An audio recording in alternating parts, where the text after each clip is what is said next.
Hello मित्रांनो, नमस्कार. मी आहे गायत्री. चला आज बनवूया काहीतरी एक वेगळी भाजी. नेहमी आपण कडधान्य किंवा हिरव्या भाज्या बनवतो. आता बघा आज आहे ना काहीतरी वेगळी भाजी बनवते. हे बघा कढई घेतली आहे. तुम्ही नाव तर ऐकलं असेल, पण आज थोडं खूप जण सांगतात की आम्हाला आवडत नाही म्हणून. पण बघा ही मी शेवभाजी बनवणार आहे आणि ह्या पद्धतीने बनवली ना तर नक्की तुम्हाला आवडेल. हे बघा, एक नॉर्मल भाजी नसली घरात की तुम्ही कुठल्या फरसाणच्या दुकानावरनं सेव घेऊन येऊ शकता किंवा घरात असेल तरीही चालेल म्हणजे बनवण्यासाठी. हे बघा एक तेल घेतलं आहे. तेलमध्ये राई, जिरं आणि थोडंसं हिंग, कढीपत्ता आणि कांदा आणि थोडंसं लसूण असं व्यवस्थित यांना परतवून घेते. व्यवस्थित असं तडका करून घेते आणि मग हे तळता तोपर्यंत मी 2 मोठे टमाटर कापून घेतले. टमाटर याच्यात नक्की टाका. छोटे असतील तर 3 टाका, मोठे असतील तर याच्यात तुम्ही 2 टाका टमॅटो. जास्त टाकले तरीही चालतील पण कमी टाकू नका. याच्यात 2 टमॅटो बघा मी मोठे असे घेतले होते आणि यांना बारीक कापून असं त्याच्यात असं तेल सुटेपर्यंत यांना पण असं तळू द्यायचं आहे व्यवस्थित.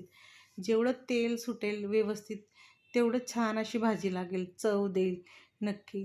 मी ना अगोदर साध्या पद्धतीने बनवून बघितली होती भाजी पहिले, पण मला ती नाही आवडायची. ही मी एक नवीन पद्धतीने बनवते तर ही नेहमी माझ्या घरात सगळेजणं खातात. हे बघा टमाटर विरघळण्यासाठी थोडं मीठ टाकून द्या. याच्याने लवकर आपल्या टमॅटो हा तेल सोडेपर्यंत विरघळेल असा पटकन.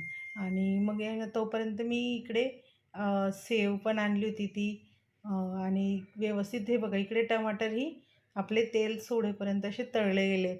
आणि यांना तळून झाल्यावर मग याच्यात आहे ना थोडं मिरची पावडर याच्यात तुम्ही कमी वापरा कारण शेव ही आपण तिखट वापरणार आहोत. मिरची पावडर, हळद आणि थोडं धना पावडर असं टाका.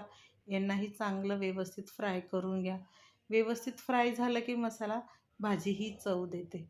यांना फ्राय झाल्यानंतर याच्यात 2 वाट्या असं मी हे पाणी घातलं याच्यात की ज्याच्याने हे मसाला जो आहे तो चांगला असा शिजून जाईल म्हणून. हे बघा तीच वाटीत मी 2 वाटी असं पाणी याच्यात टाकून घेतलं आहे. हा मसाला शिजेपर्यंत मी ना थोडंसं शेंगदाण्याचं कूट पण घेतलं आहे कारण माझ्याजवळ होतं ऑलरेडी. याच्यात 2 चम्मच असं शेंगदाण्याचं कूट लागणार आहे. हे बघा व्यवस्थित हे उकळेपर्यंत यांना थांबायचं आहे. यांना उकळू द्या व्यवस्थित कारण हे जे मसाले आहेत टमॅटो, कांदा हे सगळं व्यवस्थित शिजेल असं यांना उकळू द्या. हे आला की आपण ह्याच्यात थोडं 2 चमच असं शेंगदाण्याचं कूट टाकूया. शेंगदाण्याचं कूट टाकल्यावर मस्त व्यवस्थित आणि हे तुम्ही टाका तर चांगलं असेल.